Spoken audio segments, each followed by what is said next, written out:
What's going on, everybody? Welcome back to BTS Garage. Today, I want to just go over some of my previous builds, seeing how I just started the channel, so I don't have all of my builds. And I wanted to kind of go over recap, kind of talk about each one a little bit, and just make a short video about all the builds that I've completed up until I started making videos. So this is the one that got me started in the hobby after about 36 years must be. 50 years old now, and I haven't done a model since I was probably 12 or 13, which I believe the last one was 1/16 '69 Camaro, to be honest with you. Old back in Christmas, my daughter, after spending a lot of time staring at these models at Hobby Lobby over and over every time we were there, decided that she wanted to get her dad a model. And so this is where we started. This is the AMT 1960 Chevy Custom Fleetside with the additional go-kart. When she got me this model, we started off with this paint. Now, growing up, this is the paint we used.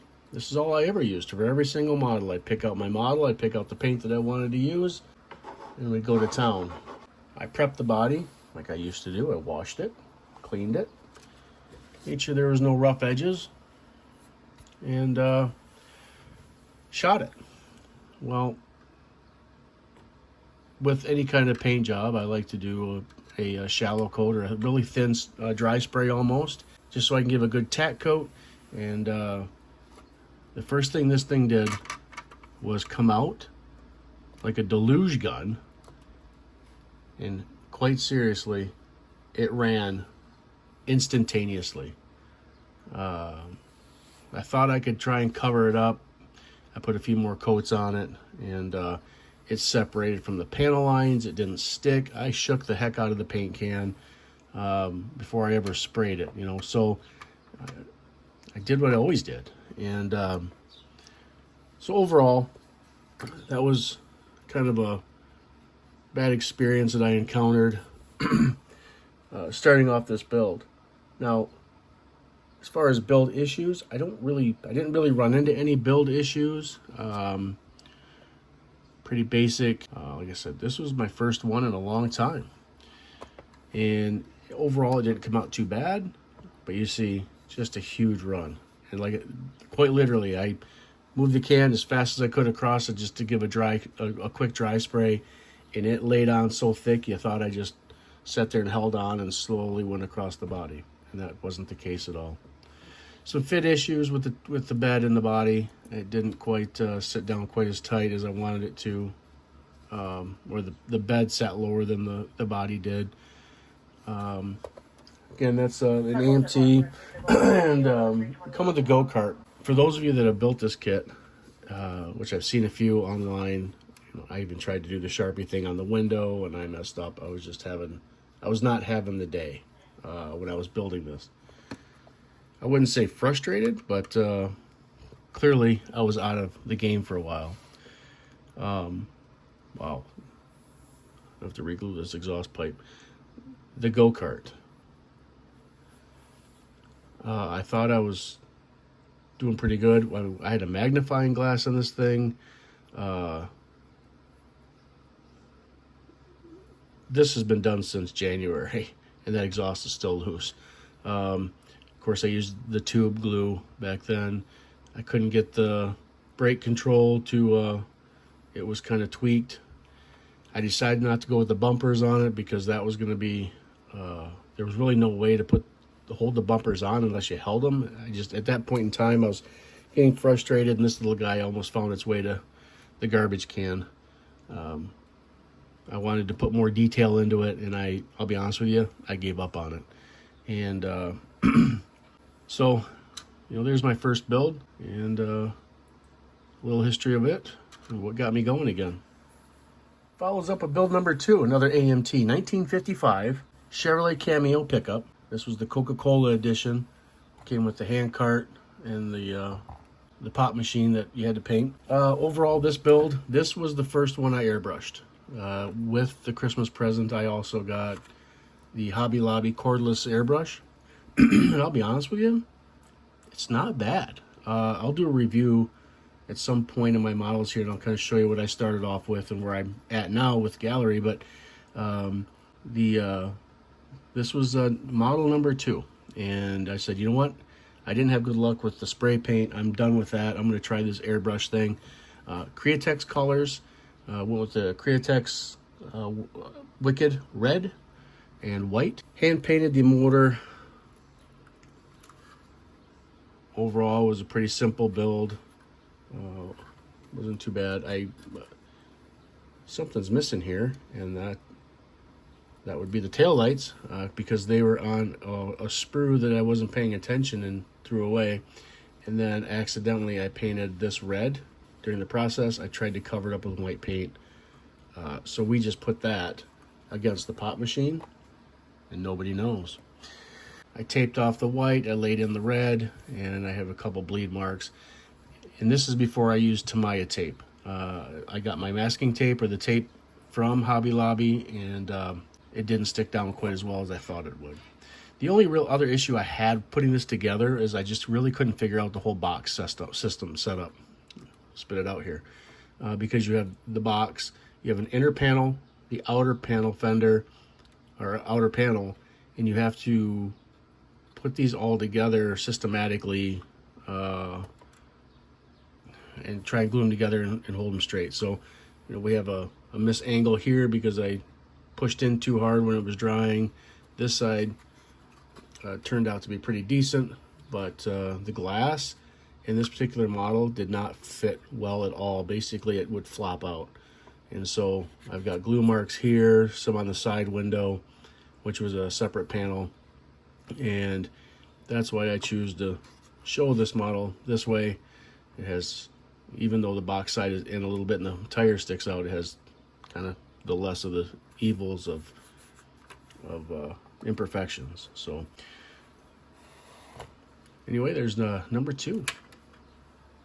Revell 1929 Roadster. This will be the 2-in-1. Went with the Createx Pearl Plum, the pearlized Pearl Plum 5314. And again, I painted this with the cordless airbrush. Overall, the build I think went pretty decent. Didn't really have any issues with it. This was kind of a learning experience with airbrushing. The paint laid down really, really nice. I cleared it with the 4050 gloss clear. I was trying to do something with the frame versus the body, and I was trying to go with more of a flat look on the frame, still keeping with the plum, and then gloss the top. Well, what I didn't realize, and this is part of the learning experience, watercolor or water-based acrylic does not grab onto the plastic. It sits, and until you put a clear coat over it to help protect it, it's pretty fragile. And what I found was, when I was manipulating the parts to put them on, I rubbed some paint off. The same thing for this side. Now I went back through with the airbrush, and I tried to really lightly kind of paint some of that in. It was really bad. There was pretty much no paint here, and colored in the best I could. So again, number 3 shows imperfection. Overall, the build was good. I built the Highboy. I believe this one was the Highboy edition with the blower, and it's a good kit. I enjoyed putting this together. I may actually get another one of these, either rebuild the same or make it a rat rod. I'm not sure yet. The window, I got lucky. I used the cement glue, and this is when I transferred over to this glue from the tube, and just put a couple dabs. The window laid right in. I didn't mess it up, didn't cloud up, and then I just dabbed the glue on each side and set the window on, and it held in. So overall, this was a fun build, number 3, and it's where I really started taking more time, paying more attention, not being in a rush, trying not to touch the model in too many places too early before things set up and dried. So there we go, number 3. Next on the list brings a little memory to me. MPC, this is the Shirley Muldowney Mustang funny car. My dad actually worked on this car, I believe. I believe this one. He definitely worked on her regular dragster, but he worked for a company called Custom Headers. And those of you in the dragster world, drag racing world, will probably remember that name, Custom Equipment, Custom Headers. But he built headers for people just like Cha-Cha Muldowney, Donnie Garlitz on his Swamp Rat. Connie Coletta, he put headers on Bobby Allison's number 12 NASCAR, as far as built them for the car, designed and built them for the car. The Hawaiian Funny car back in the 70s, and multiple other wheelie standing Corvettes and Vegas and the Little Red Express wheelie stander. So when I come across this vehicle, you know, I seen custom header. It struck me because that meant my dad was part of this generation of racing, and he worked for a guy named Alton Franklin, who started custom headers based out of Michigan. Worked for that guy for several years, really close friends. So this build kind of touched a heart with me because I knew my dad had a part of this at some point. So, and this is why I chose this build. If I could find more of the cars he's worked on, they would definitely be in my inventory. So as far as the build goes, issues. The instructions weren't necessarily 100% clear for gas tank placement. They were not really period correct for the side pieces. The driver has to be probably the biggest struggle I had. Does not sit in the seat properly. The roll bar was twisted in its sprue, so I had to try and manipulate that. Fun build overall. Body holders back here, they were squeezed in too far, so the body wouldn't sit on it. And after I got everything adjusted, glued in, got the body sit down, found that the body really doesn't sit on the car correctly because it's too far forward now. And so ran some issues with as far as that goes. So this goes on display with the body up, and you never know. I'm sorry, get out of the camera. You never really know what may be right or wrong with it. So it's just doesn't sit. The fit isn't right. Part of that is the inner body should have been more forward, and that would have took the top body and slid it back further. So I had to do some adjusting as far as just getting the body to sit down partially, and since it doesn't, we just prop it up with the hood prop. But overall, it was a fun build. It definitely brings back memories of my late father because of that sticker. And because of that sticker, I knew that he had a part of this process on the engine build. So I'm trying to put this back together. Shirley Muldowney. Another one on the list. Revell, 1978 GMC. This would be the big game country model. You'll see it in the stores as camouflage, as the Hunter's Edition. It was supposed to be camo. I decided we weren't doing that, and what I did was put on a Createx Pearl Orange with Pearl Silver. And so laid down the orange first, taped it all out, and laid in the silver. This is the one you'll notice in my one of my videos, and I'm not sure if this will come out before or after the brother to this, the Bulldozer, but between the Bulldozer and this, and I think there's another one that uses the Groundhogs or the Super Swampers, whatever they're technically called. Tires, when Revell printed these tires or built these tires, they're all one-sided. So the proper orientation is for this to look like that. However, if you build these, if you assemble these rims and tires to the instructions, it actually turns these backwards. You'll see that in one of my other builds because this turned out to be quite challenging to take this. So there's a rubber piece inside here. I ended up cutting that out so I could get the rims to fit in, and so I could put the backing rotor on the back and glue it together. When you cut off that rubber inside there, it's thick. This whole area here is thicker than it is on this side. All right, so I had to go through with my knife, and I meticulously cut and shaved and shaved and shaved and shaved. And this ring is actually bigger on the inside of the tire than it is the outside. So it became a challenge. It worked. I was able to get the tires to sit on the wheels like they're supposed to, but it did not come without some headache. And so with that, I got the orientation correct. Pretty standard as far as everything else goes, I didn't have any real other issues. Just a standard motor build, some minimal detailing in there, nothing really extravagant. Black interior, some detail in there a little bit, but overall, this turned out to be somewhat of a fun build. And again, because I have been using the cement to put my windows in, everything was going great. The front windshield came in pretty decent, didn't have any screw ups there. But when I laid the back windshield in, I laid it in, everything was fine. I pulled my finger away and it was just stuck to my finger just the littlest bit, and it slid. As soon as it slid, it touched the cement and instantly put a blemish on the glass. So I had to try and disguise it with the decals, and that seemed to work out okay. Hand painted the KC on there. So let me fix this. We'll bring up our next victim. Coming in number 6, MPC 1971 Dodge Demon. Createx Wicked Pearl Lime Green over Opaque White.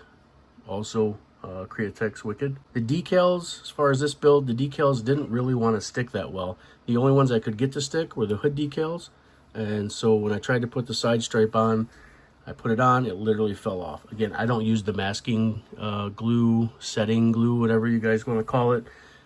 I just put the decal on, I blend it out, and it seems to work well for me. Pretty much the rest of the decals in the kit did not want to stick, so I don't know if I just had a bad batch of decals or what, but we just forgoed that. I put the hood ones on, and those ones, those stuck down fine. I don't know what the deal was with that. So pretty standard as far as the motor goes. Didn't really get too crazy with that. Did somewhat painting inside there just to for the sake of something to do. So I really didn't have any issues with this build. Everything fit nice and good, tight. Everything went well. I had no issues as far as the build. For some reason I was thinking this is the one that had the fender issues, and it's not. Standard paint job, nothing real crazy. Everything went together really well. Paint job turned out nice. Clear coated with the Createx 4050 gloss. Yeah, the Dodge Demon.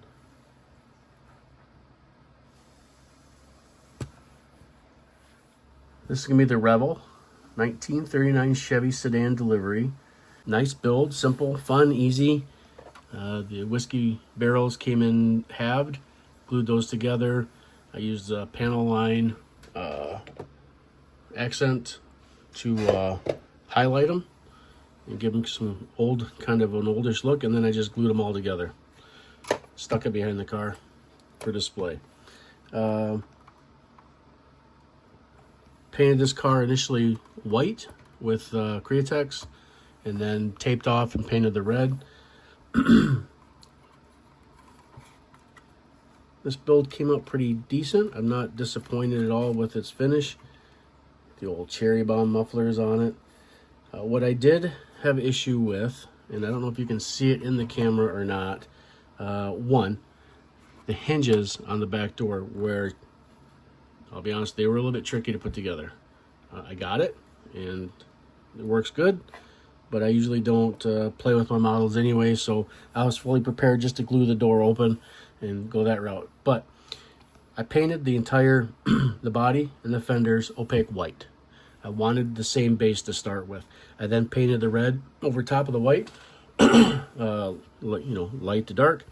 And so when I got this done, and I don't know if it's a shadow thing, it can't be.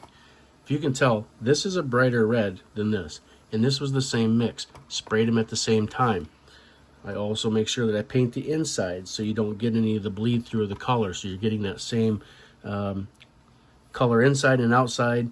But the fenders turned out to be a brighter red than the body did, and I'm not really sure why that ended up the way it did, but that's where we're at.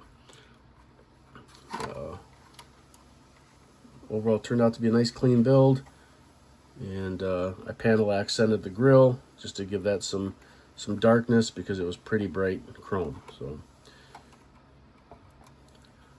if I quit throwing things around, things will be a lot easier. Yeah, I really don't have much more to go with that one. Another Revell build, 1955 Chevy Bel Air gasser. This is the one you'll see in the store with the American flags written on it. The front, the only real issue I had in this, let me back up. I painted this in the Createx Wicked Blue and a Wicked Metallic, I think it was called. Metallic Burnt Orange. This is the, you see it, metallic burnt orange. Again, I don't prime my bodies. I sand them, I clean them up, and I spray them. The chrome was done with a chrome pen. I had some issues with the chrome pen seizing up right around in here, and I had to take it apart, dismantle it, put it back together. Then it started coming out a little thick, and so I, you know, because my patience is lacking, I have chrome fingerprints on the side here, and so that's why this is displayed. Standard motor build, didn't do anything real crazy other than what's on the box or inside the instructions. I've seen some people paint the clear scoop. I decided to keep that clear just so you can see the motor in it. Overall, decent build. For the most part, the frame comes with everything on it. The only other real issue I had was the steering rod, the tie rod or whatever. It wasn't really clear, and if it was supposed to be under the spring or over the spring, it would make sense to be under the spring, but in the way the picture was, they had it over the spring. So, and that's where I ended up with it. And in the way it fit onto the front straight axle, the pins sat just like it is. So I had some issue with that, and when I took it off the sprue, part of it was missing, so I really had a hard time getting this to sit in there. And but I got it, and it works, and you don't see it. So if it's supposed to be underneath the spring perch, which would make more sense, it was underneath the springs, you don't see it anyway. So there's the 55. Oh, bear with me, we only have a few more to go. If you're still hanging on with me, I appreciate it. I'd like just discussing my models, like talking about them, like talking, there's some history involved with some of these. If you're with me this far, slide over, hit that like button, slide the other way, and hit subscribe. I'm a new channel. I want to bring some good content, some interesting stuff, maybe some tips that I just learned myself, or share tips that other people have shared with me, and to help your modeling world, or to help you get into the hobby and enjoy it. So this one is the MPC 1972 Chevelle. You'll notice this is the S slasher. I turned this into a non-SS, and I turned it into the heavy Chevy. The downfall, I don't have any heavy Chevy emblems to be able to put on it. So this build was inspired by, again, my dad. He had a heavy Chevy Chevelle, 1972. They were only made in 71 and 72. Had the stripes on the top. They came with the SS stripes as an option. So where this one had the SS badge here, I sanded it off. I darkened out the grille, even though you can kind of somewhat see the SS emblem. I darkened that out because on the heavy Chevy that was blacked out. It just didn't have the SS emblem. And then heavy Chevy was an emblem here, and then they had some side emblems. But again, I don't have them and or access to them. I suppose I could get a company to make them for me. Standard motor build. The side pipes, again, were inspired from my dad. Because during his time at Custom Equipment in Michigan, he built headers for his Chevelle, and not only built headers, but he built side pipes for it. And the side pipes he had chromed, and the headers he had chromed because he did a lot of work for General Motors at the time, and he was able to put them on the parts rack to head out to GM for chroming, and so he was able to get his side pipes chromed. So just shortly before I was born, they had this car, and when they found out they were having the big bundle of joy of me, they got rid of it and went with the old Pontiac Grand Am. Now, he sold this car to a young man, and within the first 2 weeks of him having it, he rolled the car and totaled it. So it made my dad pretty much sick to his stomach. Side pipes I pulled off an AMT 1968 Camaro build. It was extra. That way, you don't see a connection between the headers here and here. I did have issues with this build. I started to talk about it with the Demon, and I was totally wrong. It was this one. This one comes with, there was a sprue that came across during molding. The problem is, even though it had that support on it, these fenders were twisted in. So when I put this together, when I put the grill is what supports the whole front clip. When I put this together, I basically had to glue one side and get it tacky, get the other side glued, and hold it for quite a few minutes, and try not to move my fingers back and forth and make it pop loose. The glue contacts are not, there's not much for contact for glue. It's just a couple spots in there and this little runner piece that comes across the top. So had to be real careful with that. It was a fun build though. It brought back memories of pictures that my dad had, and knowing that my dad had a vehicle like this, it was fun to recreate. And the other thing with the heavy Chevy is it had a bench seat, didn't have the bucket seats. That'd be a great build. I really enjoyed this one. And I think it even has a Michigan license plate on it from the era. So again, if I could get some heavy Chevy decals for this, for sure they'd be on it. Painted with Createx orange, the Wicked brand, and then covered over with a 40/50 gloss. And coming in my stretch of generations of Camaro, I wanted to try and do all 5 generations of Camaro. A couple of them tributes to what we had, and a couple that I never had. And so I'm struggling with 4th gen, I'll be honest with you. I'm really struggling because I never really liked the looks of the car, but I may just build it just so that I have the set. And the 6th gen and 5th gen Camaro are so much alike that I'm not going to bother. But this is the AMT 68 Camaro Z28. I'm going to tell you, when I bought this kit at the Hobby Lobby, got it home, and it sat on my shelf. I had bought probably 5 or 6 kits at one time. They were on sale, right? So you gotta get it home. I'm finally getting to the point where I want to do this model. I pop the box, open it up. First thing I see is the body.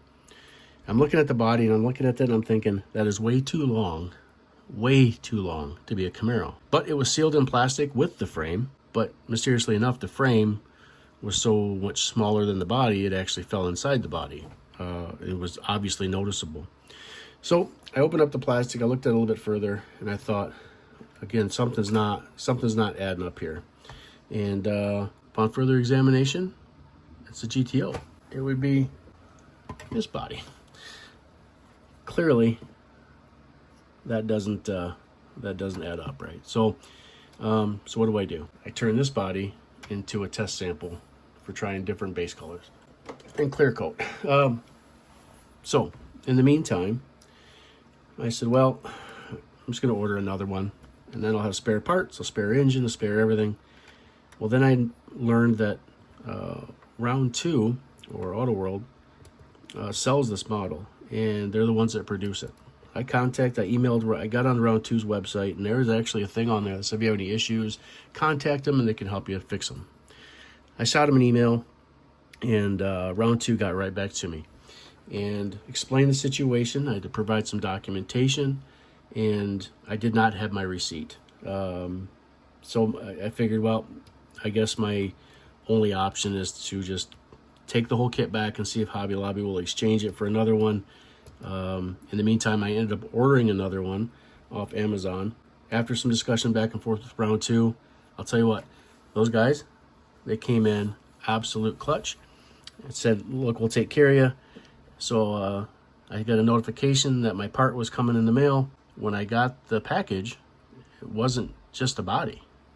They sent me the whole kit, a whole brand new sealed kit. So now I have another one to do, and I kept this in more of the stock look. So the next one, I'm intending on doing a candy apple red Pro Street, or the racing version of this style of car. So I'll have 2 quite similar.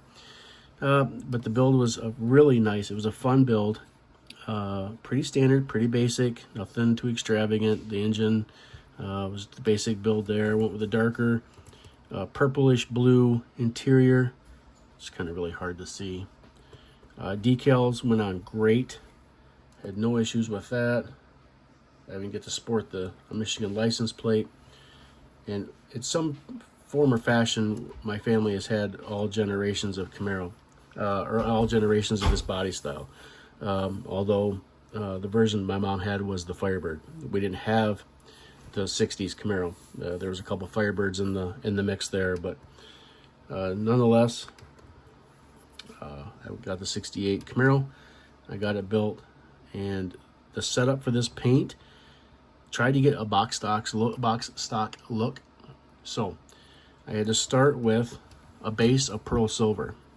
Once that flashed and dried, I went over it with a mixture of Wicked Daylight Blue. It's an opaque, so it's a little bit lighter of a blue. It's a W087. I mixed in a smidge of white to brighten it up a little bit more, and then added some pearl silver so that I could get a metallic look into it. And I got the color that I was looking for. I shot it, and it just came out ideal. The decals went on fantastic. I had no issues with that. They laid on good. They stuck. The only thing I did do is I sliced the decal on the back because it wanted to bridge. I had a hard time trying to stuff it in, so I just made a little slit and laid them in, so that worked out well. So the 68 Camaro. Another Revell model, the 1981 Camaro Z28. This is a repop from an original from years ago, and I think probably in the 80s. I chose this one because growing up we had a 79 Camaro, white with the orange stripes, Z28. It was not a T-top edition, that's why I painted the T-tops white. When I got this model, I was a little disappointed because you're paying full price for a 140 part model kit to get not that many parts, and to learn it's pretty much a snap tight. It's okay though. It was fine. The motor set in. This was, I can't remember if this was a half model or if this was just a partial. You had to slide in there, but it wasn't a full transmission, full model motor. But it turned out good. I'm not complaining about it. It's a nostalgia piece. I was gonna build it regardless if I knew it was a snap tight or not. I was gonna get it. The tires came clear, white, molded with the rims. I had to paint those black, and then you snap the rims in, and then they snap into the axle. Again, the kit goes together in a snap set type thing. I was able to get the Michigan plate on there again. But overall, it was a decent model. Even though it's a repop, it's different than the 79 because the 79 had louvers, and this is more of an open fin style. But brings me back to the old 79 that we had when I was growing up. So 81 Revell Camaro. This brings us into the third generation, not the last, but almost, of this series. 85 Z28. It's kind of I'm not sure if this is a repop, but it is partially snap tight, partially glue. It's kind of a mix. I would have put this at probably, well, the 70 or the 81 I would have put at a skill 1, I'll be honest with you. But they labeled it as a skill 2, and so did they label this as well as a skill 2. Like the mirrors, they snap in. The seats have plugs they plug into. The same thing with the back of the body here. It just kind of has guideposts. They snap in. So painted Createx. I started using, actually if you draw it back to the 68 is when I started using my Mobius airbrush, the 0.5, the trigger 0.5.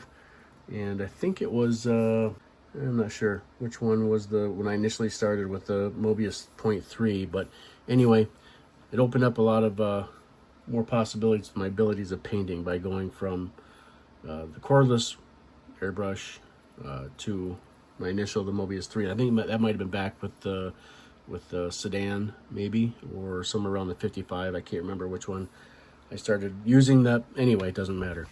Airbrushed with Createx. This was, I think,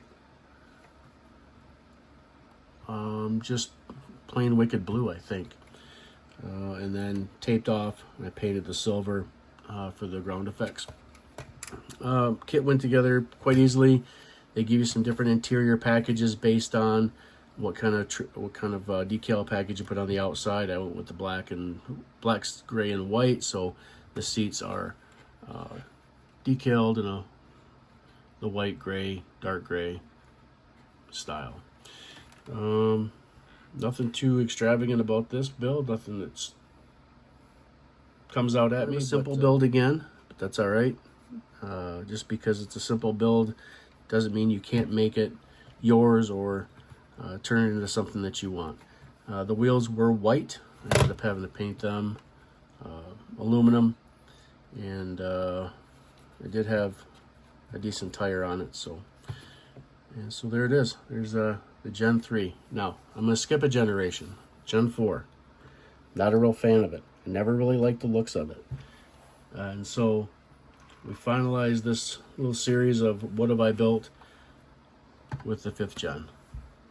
This was an AMT. It's a 2013 Camaro ZL1. I had a 2011 Camaro, and I actually got the Camaro 2011. I paid $5.28 for it. I know you're not going to believe me. This wasn't a raffle. I got it on a penny auction, actually, and that, unfortunately, that penny auction is no longer around, but at the end of the day, I bought like $150 worth of bids, and if you understand how a penny auction works, you click, every time you click, it goes up a penny, and then when the time runs out, whoever stops the bidding or whoever was the last bidder wins the car or gets the car. And so I did. I got a 2011 brand new, the yellow and black striped, just like this, for $5.28. If you actually go online and search man wins Camaro for $5.28, well, then you'll see my face.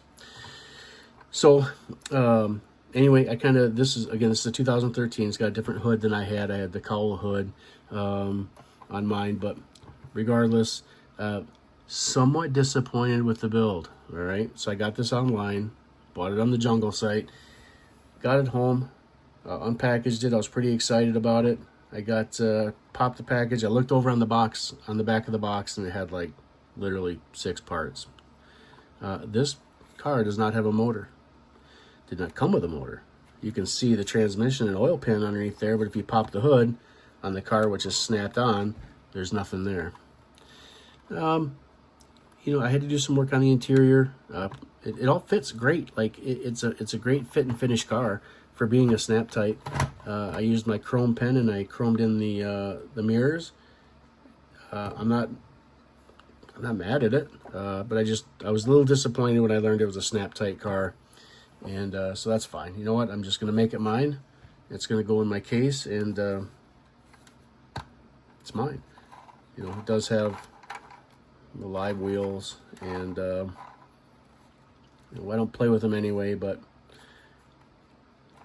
I don't even think I painted I think the chassis was black already, so I didn't even have to paint it. I'm not even sure if I painted the interior.